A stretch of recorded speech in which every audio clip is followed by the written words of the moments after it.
Rising living costs trigger violent protests in Sierra Leone. Demonstrators want the president to resign. How should the government respond? And could record-high fuel and food prices spark social unrest elsewhere in the region? This is Inside Story.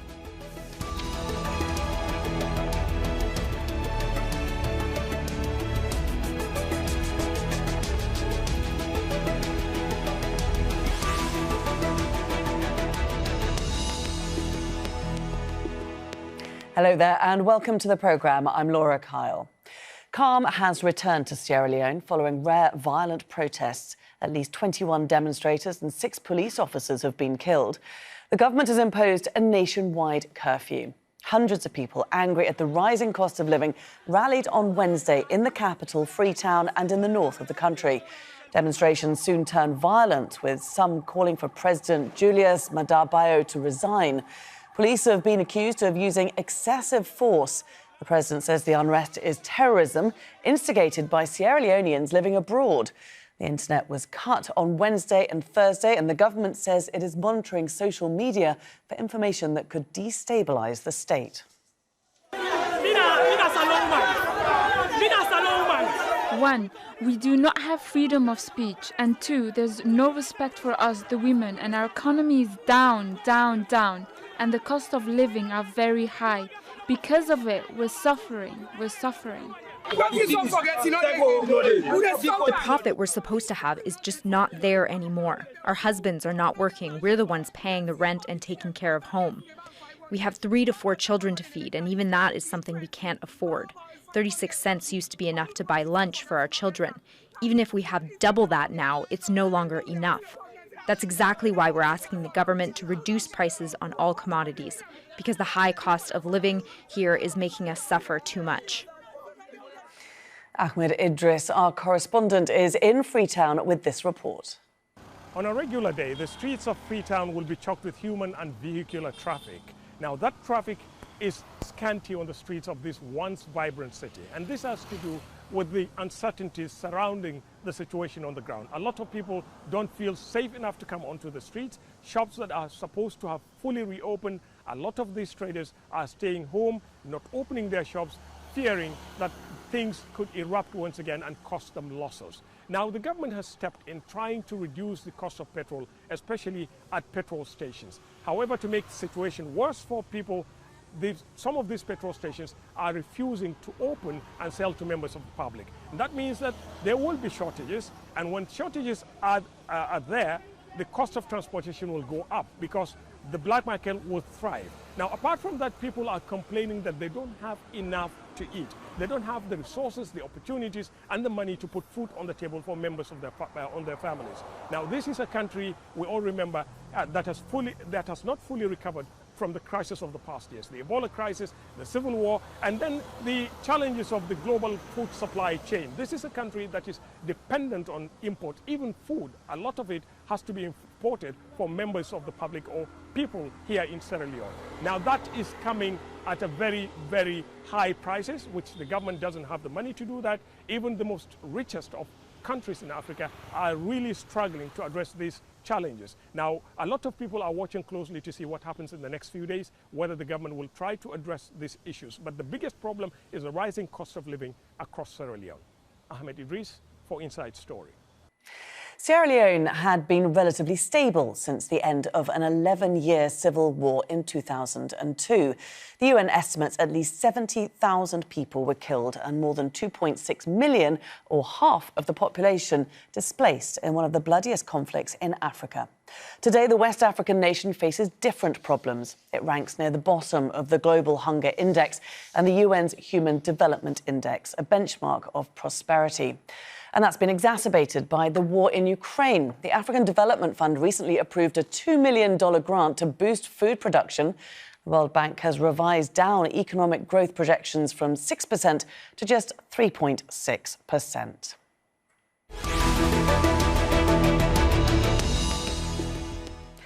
Well, let's bring in our guests today. And joining us via Skype from Abuja in Nigeria is Obigwe Egwegu. He's a policy analyst at the consultancy development Reimagined. Marcela Samba Sesay is an executive director at the Campaign for Good Governance in Sierra Leone. She joins us from Nairobi. And also on Skype from London is Ken Ife. He's a development economist and lead consultant to the ECOWAS Commission. A very warm welcome to each of you. Thanks for joining us here on Inside Story. Marcela, if we could start with you. Sierra Leoneans have enjoyed many years of relatively peaceful living since the Civil War. How surprised are you by Wednesday's violence? Truly and honestly surprised.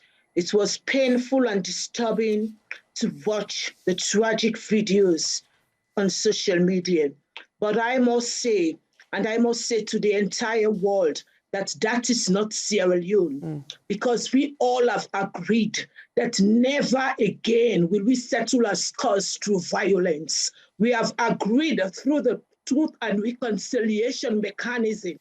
And for 20 years, our democratic trajectory has followed a path of peace consolidation and working honestly towards reconstruction. We have agreed that we would speak through the ballot box. So that degree of violence meted out by angry protesters is not Sierra Leone. And I think that is why my institution, Campaign for Good Governance, condemns that sort of violence in its strongest terms. But whilst we say that, we believe strongly that citizens have a right to express their views and opinions about government. But because of our conflict past, we have always promoted non-conflictual means of engagement. Ovigwe, why do you think we did see such violent confrontations between both the protesters and the police? Well, if we look at Sierra Leone's arc and coming from a 10-year civil war between 1991 and 2001, I think, you would see that there is a lot of reason to be very cautious whenever there is hostility among the public, because things can get really out of control very fast. And if you even look at the figures coming out in just a short period of time, over 36 people, were already killed. That is not the norm when you look at in other countries, for instance, like Ghana, where there was some protests earlier in the year, and even Senegal lead up to the elections. You have to be very cautious of that, and that is why, to some extent, I would support the government's effort to quickly step in and put out a curfew, zero tolerance, to the protests, because, like I said, the fragility and the low trust level within Sierra Leone is still very high because of the traumas of the civil war. So from that perspective is why I would say the security forces had to step in the way they did. Was it the best approach they took? I don't think so. But given that past, efforts and measures needed to be taken at the spot from the very beginning to ensure that this does not spiral out of control. Sure. Ken, what do you make of the security forces' response? Well, I think I would like to associate myself with the comments made by my colleagues to the fact that peaceful resolution and conflict resolution are just the way to go, especially when you have that history of civil war. You just ignite old wounds, and things will rapidly get out of control. But Sierra Leone is a very, very dynamic entrepreneurial economy, and we're so proud of that country as a member of ECOWAS. We know that they have had a fair share of conflicts and disruptions, supply chain disruptions and health hazards. It's not just the civil war. They went through Ebola, from there to COVID-19, and now to Russian conflict-induced food shortages and petrol prices. So this is universal. Everybody's going through this pain. And I think they ought to take a step backwards. There's a lot of help coming. African Development Bank is giving some help. World Bank is giving some help. And we stand to support them, but they shouldn't break up in the face of this adversity. Ovigwe suggested that the curfew is a good idea to let passions on both sides calm down. Ken, do you agree with that? Oh, no, definitely. They have to have, in this flash, this is political violence and social upheaval. You have to have coffee to prevent more lives being lost. And our heart goes out to the families that have lost their loved ones. But Marcela, we've got a curfew in place. We know that it's very difficult to get in touch with people from the outside, inside Sierra Leone. There have been communication blackouts, the internet's been cut. There's a bit of a vacuum happening right now, isn't there? Do we expect the government to come forward? Do we expect the government to address the nation? Do we need to hear from the president right now? Absolutely. In fact, what we are pushing for right now is to ensure that the vacuum, the information vacuum is filled. Citizens want to really hear from the leaders. We have urged in several places for dialogue with groups, young people. Sierra Leoneans must understand that, yes, the social and economic situation are real, but the challenges that we face in our country, violence is not the option. So we want political leaders to ensure that we take away the violent communication and we fill that in with citizens' engagement, because there's currently a communication deficit. And unfortunately, that has been filled by an information, violent information, especially coming from the diaspora, using audios and videos of incitement. And it is that void that we are calling government to use communication persons within their ranks to feel and to talk to citizens and to engage them, to communicate their plans. What is it that government has for us in this nick of time of economic challenges?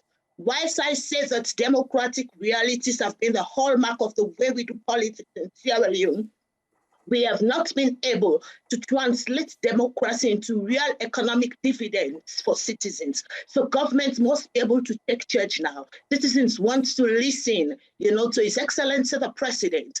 We have also encouraged that His Excellency the President be a father figure to us now and speak to us. The youths are really exploited. So what's happening is that whilst we do all of this, our political leaders, there is a polarization and intolerance of politics in Sierra Leone. The nation is grossly divided along political lines. The two lead political parties in the country must be seen to be speaking to people. And this gross intolerance to communicate, especially when we are coming to the elections. What is it in their manifesto? They should be able to give the citizens hope instead of distress. OK, Ovigwe, what role does the diaspora play in Sierra Leone? Because we've had the president, Julius Maada Bio, saying that they are responsible, Sierra Leoneans outside of the country are responsible largely for this violence, which he calls acts of terrorism.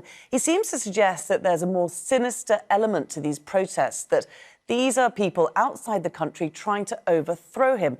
Is this correct, or is this a paranoid way of approaching this issue? So one of the things you have to look with African countries is that they tend to have very complicated relationships with the diaspora, right? Because many of the people who might emigrate from their home countries are doing so because of they want better life, they want a more decent environment, right? So when the memories they have of their countries are often not very good compared to where they currently are, and that usually plays into how they interpret dynamics within the country. However, if you look at the figures with regards to Sierra Leone right now, it's still not very encouraging. For instance, the life expectancy is 34 years. Maternal mortality is 2,000 deaths per 100,000 babies born, and Sierra Leone is seventh worst performing country by HDI. So these figures, they actually mean something on the ground in terms of what people, when they speak to their relatives and friends who they left at home, they would, of course, always complain about these issues, that I'm speaking about.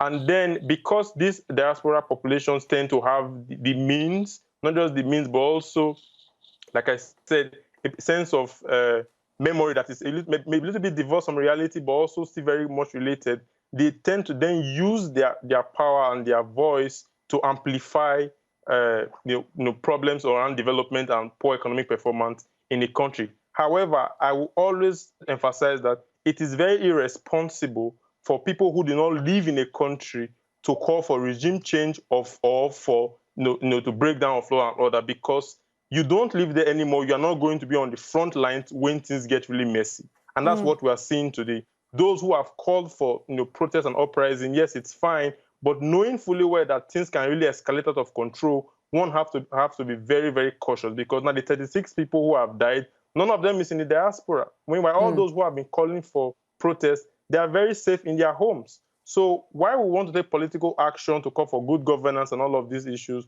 the local context has to be very, very crucial. And I think the Sierra Leone diaspora needs to be very careful when they are making their demands and what solutions and methods they are pushing. So, Ken, from your position there in London, what do you see the role of diaspora being in these particular protests? Well, I think this is not a time for trading blames or accusations. I think the government has to open all communication channels and be a lot more inclusive, because the diaspora can be a strategic asset. I can tell you this. We have to build bridges with them. We have to, have a diaspora commission that reaches out to them, have diaspora investment bond, have more creative and energetic relationship that then mutually, so that they can be much more helpful. Because in this day of social media, if they choose mischief, they could play it to the extreme, and that's not what we want. We want to get them as stakeholders in building and rebuilding the economy, and they can play a very significant role. Because I know, for example, in Nigeria, some years ago, they used to bring $28 and $26 billion to the economy by remittance. And there are a lot of Sierra Leoneans abroad who should be minded to think in the same way and contribute much more positive. But it all depends on how government reaches out at them. You have to have positive policy and engagement, even to the point of looking at electoral laws that allow them to vote, all kinds of measures to reach out. These are our people. And they could contribute more to the development and peace and prosperity of the nation. And as I said, they have a highly entrepreneurial population, because I did the policy framework for private sector development in West Africa and MSME strategy and all of that. And I know that even at the point I was developing the policy, they took away and ran away and started implementing them in Sierra Leone. Even before the policies were ready, they already ran into production. MSMEs and startups, Sierra Leone is well ahead.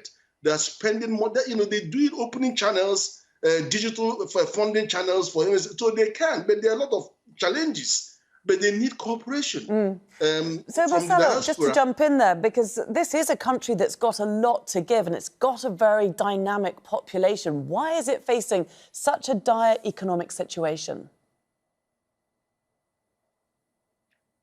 So it's very important. I mentioned earlier on, it's about how do we mobilize diverse interests into the economic trajectory of our country. So the youth bulge is real. The youth are there. The population has increased. Over 80% of our population are young people. We need to look at what they need. Unemployment is real. How do we translate their aspirations into real dividend? And that is exactly what we want to see as a country. We need to address the youth factor, because the situation is that they are a readily available resource for violence. And so government must make that a priority so that the young people would understand that there are programs in place, innovative ways, because the world is now connected. It would interest you that the youth would not have money, but they will have for food, but they will have money to buy data and listen to what's happening around the world. They will have money to buy data and listen to incitement. So government must ensure that the youth factor becomes a priority and design programs for them, targeted programs that they would aspire to, and for them to feel part of the society. Ken, protests over living costs such as these, when people have got very little left to lose, they tend to have a habit of gaining momentum and spreading. What is your concern that they might spread across the region, out of Sierra Leone to other countries in West Africa? Well, every country in West Africa have their own challenges. At least insecurity is by far the greatest challenge we face in the region. And I know that it's not going to be the same as in North Africa when we had the Arab Spring. We're not going to have that type in West Africa because that's a different ball game. But the insecurity is far more pervasive in the region. That's not the type of the social upheaval that I expect. But having said that, all governments have to work really hard, flat out, to stop the situation that is degenerating. And I think this is just a tip of the iceberg. Okay. And Ovigwe, your response to the challenges that Sierra Leone particularly is facing. We heard Marcela saying that the youth need to be engaged, that they are a critical resource, and they also need to be prevented from being tempted towards violence. What do you think the government needs to do? Create jobs, because it is unemployment that can prevent the demographic boom from becoming demographic doom. And many African countries, in fact, the African region as a whole, will be 2.4 billion people by 2050. 2050 is less than 30 years away, right? So if we do not find a way to ensure that these new citizens coming up will get jobs, even current citizens will get jobs, access to upward progression, then it's going to be very difficult to keep the security situation even stable, not talk of making it better. And right now, if you look at Sierra Leone's economic structure, like many African countries, it is a commodity exporter. Titanium being the highest, and then you have wood and aluminium ore. Why we're not creating enough jobs is because we've remained, or many countries have remained as commodity exporters and have not gone into value addition. Because for instance, if you want to add value to maybe wood, for instance, turn into furniture to export, or even process the aluminum ore and all of that, of course, you're going to create an entire value chain. And the value chain is going to requires a lot of manpower to operate. So the issue of just peace building or dialogue and engagement with youth, that is just the primary, or let's say the very immediate step. If people are pacified today by engagement and the promises of better lives, and you do not deliver that in not so distant future, they are going to take to the streets again and take up arms, and this might be worse. And that is why Marcela, I think we just need to jump in there, because it's a employment. very difficult global climate to create jobs. Do you think this particular government is able to do that? We should be able to look at homegrown initiatives. My colleague just talked about how do we do value addition. Sierra Leone is a very fertile ground for innovation and creativity, and we must look inwards to see that youth are fully engaged and to make sure that investments are made in agriculture, for example. The youth unemployment is critical concern, and the economic realities they face on a daily basis is real. We should not turn a blind eye to that. And so if we look inwards and look at homegrown initiatives to make sure that investment in what we have in country, and to make sure that Sierra Leoneans are able to be geared towards, a psychological developmental change to feed ourselves. Okay, just in the last 30 seconds we've got left, Ken, are you optimistic that this president, this current government in Sierra Leone can weather and manage this crisis? Of course I am. If you look at Sierra Leone is an essentially agrarian economy, because the agricultural component of their GDP is about 58% to 60%. Unfortunately, the industry side is only about 12%, and the service sector, 30%. That's actually the reverse compared to the whole average across the West Africa. It should be 58% for industry, 54%, then 20% for agriculture, and then about 20% double for value addition industry. So my colleague is right. We have to focus on value addition. But let me tell you something. There are some countries within the region there that have actually poured in money in converting subsistence agricultural farmers to commercial farmers, getting about 5 million farmers access loan with no collateral.